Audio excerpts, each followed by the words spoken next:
Assalamualaikum warahmatullahi wabarakatuh. Saya Agus Supriyatna, NIM 350421052, kelas M. Saya dari kelompok 4 dengan materi publik dan privat, partnership dan swasta.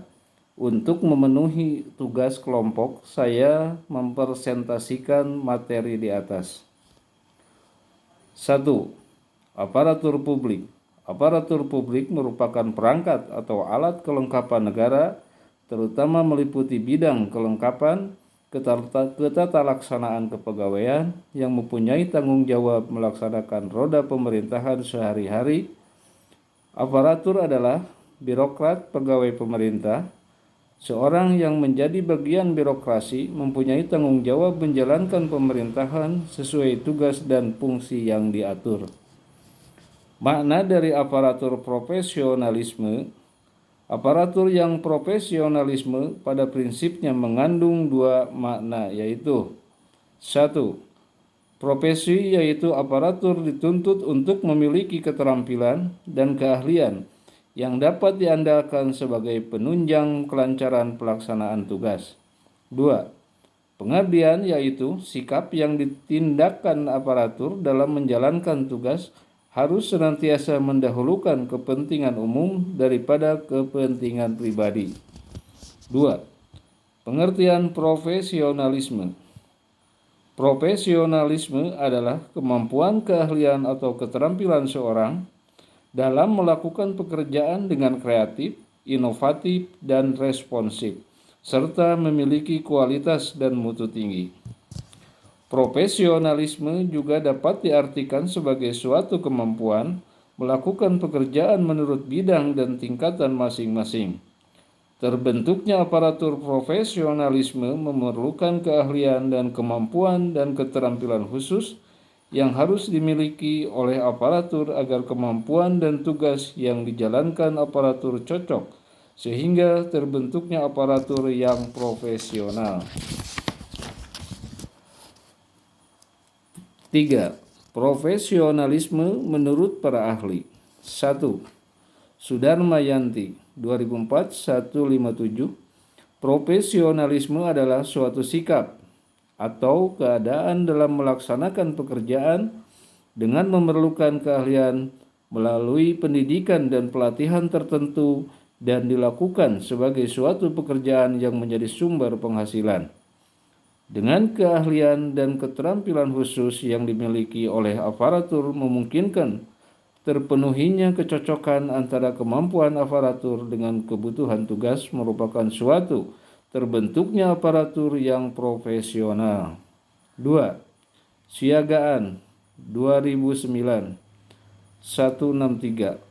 Profesionalisme adalah keandalan dan keahlian dalam melaksanakan tugas sehingga terlaksana dengan mutu tinggi, waktu yang tepat, cermat, dan dengan prosedur yang mudah dipahami dan diikuti oleh pelanggan. Konsep profesional. Menurut Siagaan 2000, bahwa profesionalisme diukur dari kecepatan dalam menjalankan fungsi dan mengacu kepada prosedur yang telah disederhanakan. Artinya, konsep profesionalisme dalam diri aparat dapat diukur dari berbagai segi. 1. Kreativitas, yaitu kemampuan aparat untuk menghadapi hambatan dalam memberikan pelayanan publik dengan melaksanakan inovasi. Kreativitas menciptakan hal-hal yang baru dan sangat penting dalam memberikan solusi dari berbagai masalah terkhusus bagi instansi pemerintah. 2. Inovasi perwujudan berupa hasrat dan tekad untuk mencari, menemukan, dan menggunakan cara baru, metode kerja baru dalam pelaksanaan tugasnya. Kemampuan aparatur dalam memecahkan masalah-masalah pelayanan publik yang sering berkaitan dengan profesionalisme aparatur. Inovasi menunjukkan bahwa aparatur menemukan dan melakukan proses kerja yang baru yang bertujuan untuk menjadikan pekerjaan dan pelayanan menjadi lebih baik. 3. Responsivitas, yaitu kemampuan aparatur dalam mengantisipasi dan menghadapi aspirasi, perkembangan, tuntutan, dan pengetahuan baru. Responsivitas berkaitan dengan kecocokan antara pelayanan dengan kebutuhan dan aspirasi masyarakat. Aparatur diharapkan memiliki kemampuan dalam merespon dan mengantisipasi segala bentuk aspirasi masyarakat untuk menemukan diakomodir sebagai perumusan kebijakan pemerintah dalam pelayanan publik. Faktor-faktor yang mempengaruhi aparatur antara lain: 1. Visi misi organisasi. Keberadaan visi misi sangat diperlukan bagi organisasi untuk menentukan arah dan tujuan dari sebuah organisasi.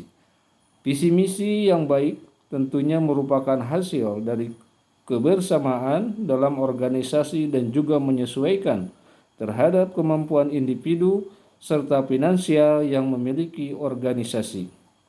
Dapat dikatakan bahwa pentingnya keberadaan visi misi bagi organisasi adalah untuk menentukan tujuan apa yang hendak dicapai oleh organisasi pada masa depan.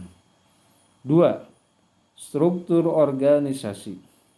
Struktur bagi suatu organisasi sangat berguna untuk menjelaskan dan memahami tugas dan fungsi masing-masing bagian dalam suatu organisasi, serta masing-masing bagian dalam organisasi menjadi jelas. Struktur yang baik adalah struktur yang berorientasi kepada visi misi organisasi, yang pada akhirnya dapat meningkatkan kinerja organisasi dan profesionalisme di dalamnya. 3. Kepemimpinan. Kepemimpinan sangat diperlukan dalam setiap organisasi. Peran pemimpin sebagai pengarah dan memiliki jiwa dan pandangan visioner sangat diperlukan. 4. Penghargaan. Salah satu motivasi seorang untuk bekerja keras dan berprestasi adalah untuk mendapatkan penghargaan yang layak pada dirinya dan keluarga serta kepuasan kerja. Demikian presentasi dari saya. Mohon maaf bila ada salah kata dalam menyampaikan presentasi ini. Wassalamualaikum warahmatullahi wabarakatuh.